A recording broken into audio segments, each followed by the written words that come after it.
Can I ask you a question, Jack? Sure, How are you today? I'm fine. Really? Not exactly. See, that happens all the time. Someone asks, "How are you?" And before we even think, we answer, "I'm fine." It's almost automatic. Sometimes I say it before I even know how I actually feel. Yes, and I don't think we're the only ones. If you're listening right now, think about the last time someone asked you that question. Did you answer honestly? Or did you simply say, "I'm good, I'm fine, everything's okay"? I think we do it because those answers are easy. They're safe. Nobody asks more questions. That's true. But sometimes we're not really fine. Maybe we're tired. Maybe we're excited about something. Maybe we're a little nervous. Or maybe we don't even know how we feel yet. I know that feeling. Sometimes I wake up thinking, I'm okay. Then I have my coffee, I start working, and 2 hours later I realize, oh, I'm actually stressed. I like that because feelings aren't always obvious. Sometimes they change during the day. Sometimes they're mixed together. And sometimes we simply don't have the words to describe them. Which is frustrating if you're learning English. You know you feel something, but all you can say is, I'm fine. So today, we're going to change that. Not by memorizing a long list of emotion words, but by learning how people naturally talk about their feelings in everyday English. By the end of this episode, instead of saying, I'm fine, you'll have lots of simple ways to explain how you really feel. Because your feelings are more interesting than just one word. And your English can be too. Mia, can I ask you something? Of course. Have you ever answered, I'm fine, because you couldn't decide what you were actually feeling? Oh, many times. Sometimes the problem isn't that I don't feel anything, it's that I feel too many things at once. Really? I always thought emotions came one by one. Happy, sad, angry, excited, like choosing one button. Life would be much simpler if that were true. But real life isn't usually like that. Imagine your first day at a new job. How would you feel? Excited. Only excited? Well, maybe a little nervous too. Exactly. You're excited because it's a new beginning, but you're nervous because everything is unfamiliar. Those two feelings don't fight each other. They can exist together. That's true. Actually, before we record every episode, I feel exactly like that. I'm excited to talk, but I'm also a little nervous. I still wonder, will listeners enjoy this conversation? I know. And after we're finished, there's often another feeling. Relief. Oh, that's a useful word. It really is. Relieved means the worry is over. Maybe you finish an exam. Maybe your presentation goes well. Maybe you finally send an important email. You take a deep breath and think, it's done. That's relief. So I could say, I was nervous before the presentation, but I felt relieved when it was over. Perfect. And here's another common feeling. Sometimes you don't just have a lot to do, you have too much to do. Everything feels like it's happening at the same time. That's when people often say, I feel overwhelmed. I like that word. It doesn't just mean busy. It feels heavier somehow. Exactly. Busy can be a good thing. Overwhelmed means there is so much happening that you don't know where to start. So if I have 20 emails, 3 meetings, and my phone won't stop ringing, I might say, I'm feeling a bit overwhelmed today. Exactly. And notice something. You didn't choose just one feeling. Maybe you're overwhelmed, but you're also proud because you're doing important work. Or maybe you're tired, but excited about your weekend. Real emotions are often mixed. I think that's good news for English learners. You don't have to find the one perfect word. Sometimes 2 simple feelings tell a much more honest story. Exactly. Real conversations aren't about finding perfect vocabulary. They're about describing what it's really like to be you. You know what I've noticed? What? Most of the time, I stop talking after the feeling. I'm tired, I'm nervous, I'm happy. End of conversation.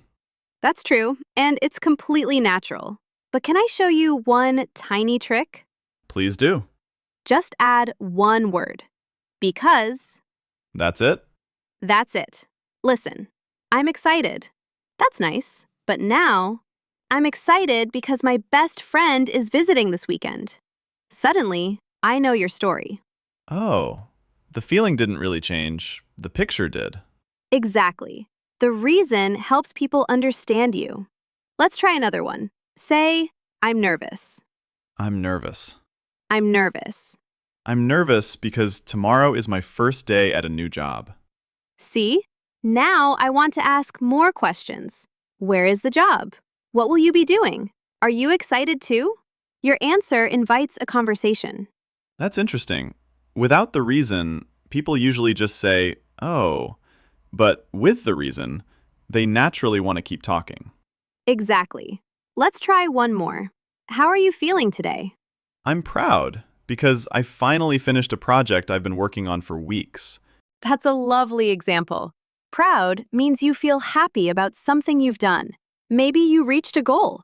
Maybe you solved a difficult problem. Or maybe you finally had your first conversation in English. I think English learners should feel proud more often. Sometimes we only notice our mistakes. We forget how much progress we've already made. I agree. Now, let's try a different feeling. Can you make a sentence with disappointed? I'm disappointed because my holiday was canceled. Perfect. Disappointed means something didn't happen the way you hoped it would. Not everything is terrible, just different from what you expected. So today we've learned something that's surprisingly simple. You don't need a long speech. You don't even need difficult grammar. Just tell people how you feel and why. Exactly. Here's a sentence frame you can use almost every day. I feel because. Simple, natural, and much more interesting than I'm fine. I like that. Feelings tell people what, but reasons tell people why. And that's where real conversations begin. Mia, can I admit something? Always.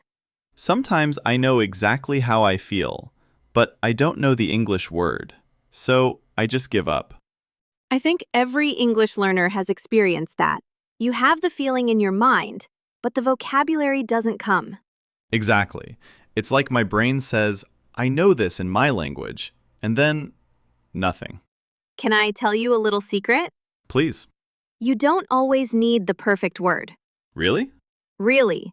Because communication isn't a vocabulary competition. The goal isn't to use the fanciest word. The goal is to help another person understand you. So what should I do if I forget the word? Describe it. For example, maybe you forget the word overwhelmed. Instead of stopping, you could simply say, I have so many things to do that I don't know where to start. That's actually much easier. Yes. Or maybe you can't remember the word grateful. You could say, I'm really thankful for everyone's help. People will understand you perfectly. What if I forget the word frustrated? I use that feeling quite often. Then try describing the situation instead. You could say, things aren't going the way I hoped. Or, I keep trying but nothing is working. I like that. It feels more like a real conversation. Because that's exactly what native speakers do. We don't always search for one perfect word. Sometimes we explain the idea in a different way. Sometimes we tell a short story. Sometimes we describe what happened. So if I can't remember one word, the conversation doesn't have to stop. Not at all. Keep talking. Use easier words. Describe the feeling. The other person is listening for your meaning, not for perfect vocabulary. That's actually very encouraging. I think many learners believe if I forget one word, I can't continue. But often, the opposite is true. When you stop worrying about finding the perfect word, you become a more confident speaker. So maybe fluency isn't knowing every word, maybe it's knowing how to keep the conversation moving. I couldn't agree more. The best conversations aren't built with perfect vocabulary. They're built with clear ideas. And sometimes, simple English is the most natural English of all. Mia, after today's conversation, I have another question. Go ahead. If someone asks, "How are you?" should I always answer honestly? That's a really interesting question. And the answer is not always. Really? I thought today's lesson was all about being honest. It is, but it's also about understanding the situation. Sometimes, how are you, is simply another way of saying hello. Oh, so the question doesn't always need a long answer? Exactly. Imagine you're walking into a supermarket. The cashier smiles and says, "Hi, how are you?" You probably won't tell them about your stressful week. That would be a very long checkout. Yes, a simple, "I'm good, thanks. How about you?" is perfect. It's friendly, it's polite, and then the conversation moves on. But what if I'm talking to a close friend? That's different. A good friend is often asking because they genuinely want to know. You might say, "I've been a bit overwhelmed lately, but things are getting better." Or, "I'm really excited because I'm starting something new next week." So the same question can have completely different answers. Exactly.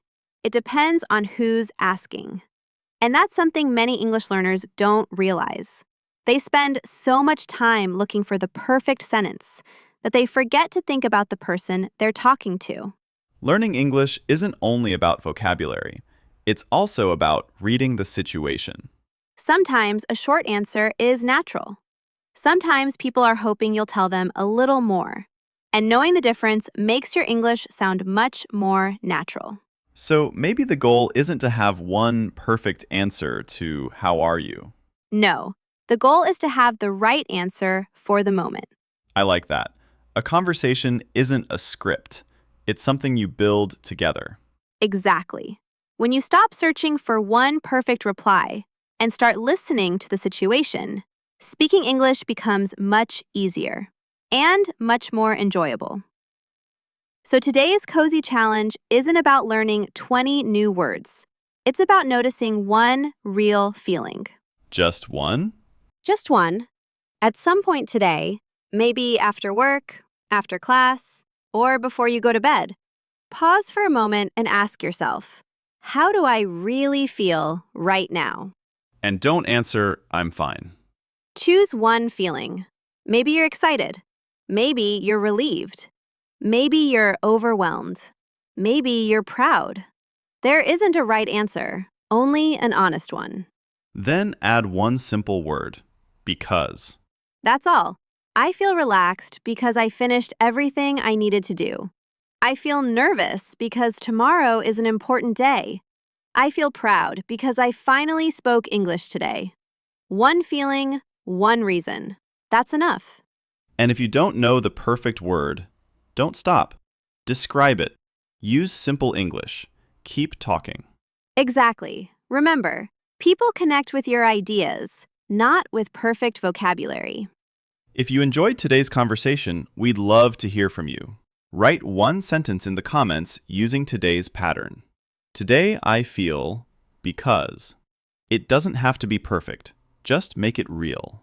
And if this episode helped you feel a little more confident speaking English, don't forget to like the video and subscribe to Cozy English Corner. We're really happy you're learning with us. Thank you for spending this time with us. Until next time, keep learning, keep speaking, and don't be afraid to share how you really feel. Bye.